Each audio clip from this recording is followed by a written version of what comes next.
eager to do something? I mean, give us your prospects here of where you think things are, given your talks with Mnuchin and the president and McConnell's, I guess, hesitancy to or disagreement about the larger package. Could you just give us what your prospects are at this moment?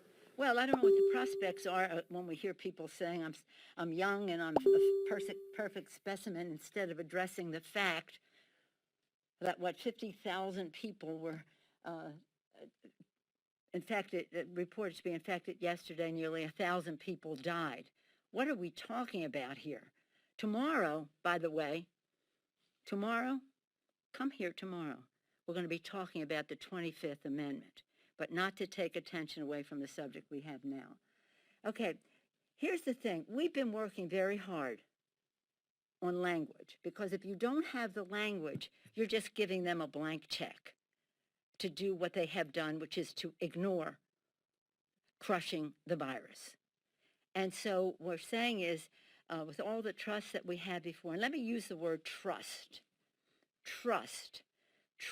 with all the trust in the world that the argument would be so compelling to open up our economy and our schools and the rest, that they would do something, but they didn't. And now, Frank, for 5 months, it'll be 5 months in a few days, the 15th of May, 15th of October, be 5 months.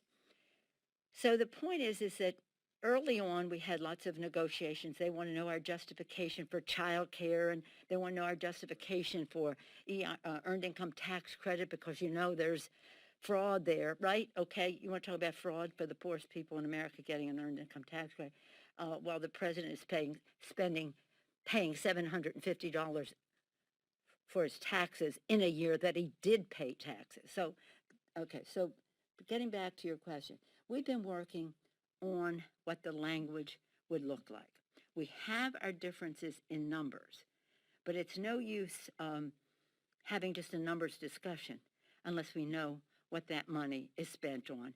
Otherwise, we're just giving billions, hundreds of billions, more than $1 trillion, $2 trillion to the president to spend any way he wants, but not to address the issues at hand. So that's why it was so disappointing. I almost wondered if Mr. Mnuchin even knew the president was going to do that. I even wonder if Mitch McConnell and McCarthy knew that the president was going to do that. You might want to ask them. But the fact is that in saying what he said, forget everything